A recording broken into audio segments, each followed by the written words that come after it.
Hi, I'm Ulrich von Tolstat. And I'm Alfred Bjornsson. Welcome to Von Tolstat Fight Club.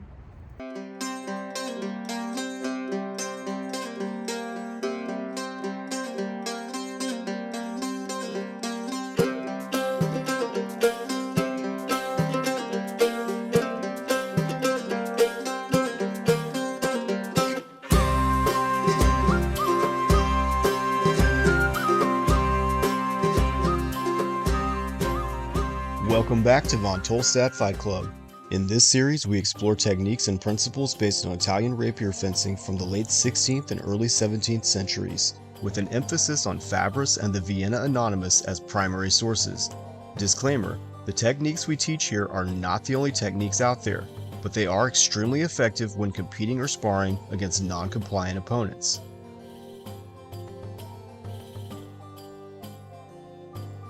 As a reminder, each lesson in this series will build off the ones that came before it. In today's episode, we will look at how to close and gain lines using the dagger. We recommend checking out episodes 1 through 5 of Von Tolstat Fight Club in order to familiarize yourself with closing lines and gaining blades so that you have the proper background knowledge and skills for the day's lesson.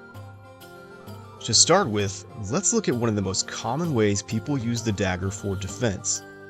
Many fighters use a sweeping motion of the dagger, with the point of the blade relatively upright or horizontal rather than forward toward the opponent.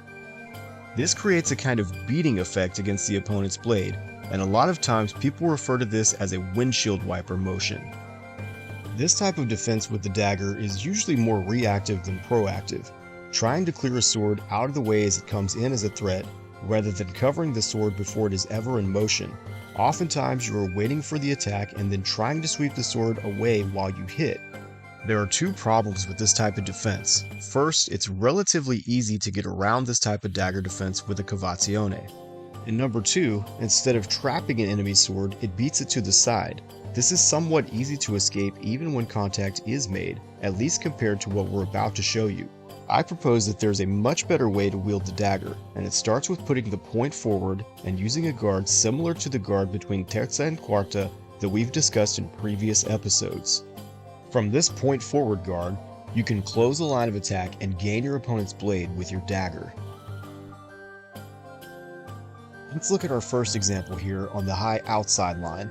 I'm aiming my dagger toward my opponent's blade with the tip slightly aimed up and over it, over his non-sword shoulder. The line on my dagger is crossing over the top of his blade, and I'm aimed at a spot roughly 4 inches down from the tip of his blade. Although I'm not in range to touch the opponent's weapon with my dagger, I can still close the line. This keeps my opponent from being able to strike me there in a single action, which gives me the advantage of time. Notice as I walk forward, I place my dagger into his blade at the spot close to where I was originally aiming. Here it's probably about 6 or 7 inches down from the tip of his sword. I'm not using hard sideways pressure, I'm using a forward motion. The forte of my dagger is on the double A of my opponent's sword.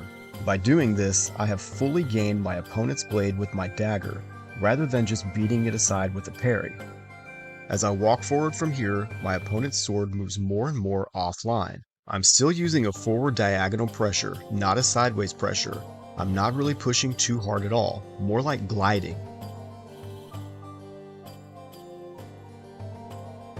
If I continue to walk forward, I can thrust in opposition the same way I can with my sword with my dagger.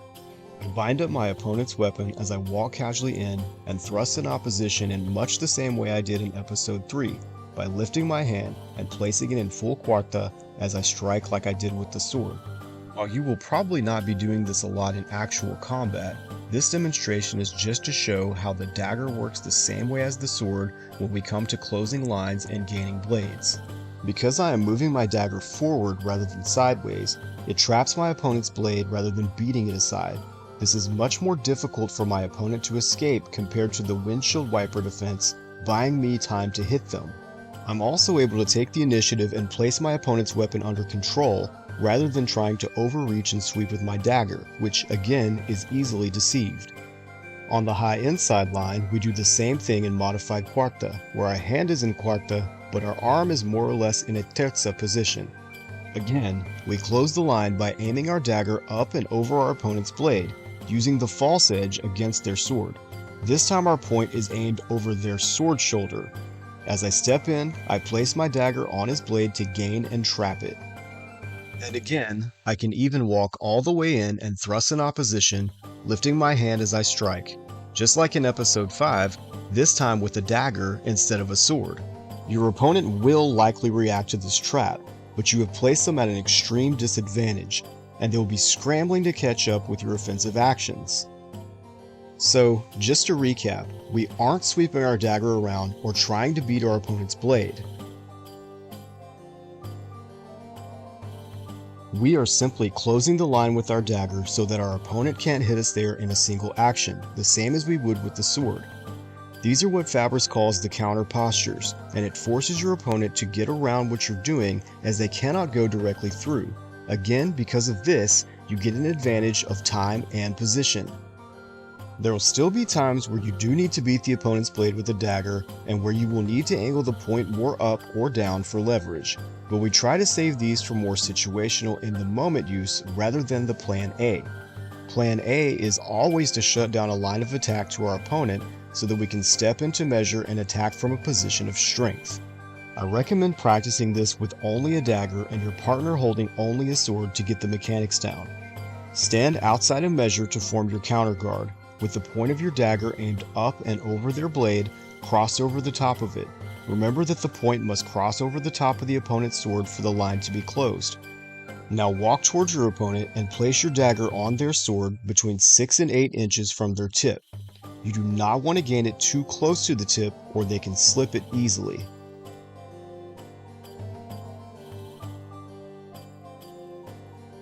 Now, glide in smoothly with a forward angled motion, not pressing hard to the side, as you trap their blade. As you get close to their body, their blade should go more and more offline. Have your opponent place their blade in different positions as you form counter positions with your dagger to step in and gain their sword. Eventually you can practice closing lines with the dagger and gaining with your sword in your hand as well. As you close the line with the dagger, step in and strike with your sword. The dagger pushes the opponent's blade offline. Just like with anything else, practice over and over again and try to apply the concepts against a resisting opponent to really get it locked down. Remember, forward angled motion, not sideways pressure.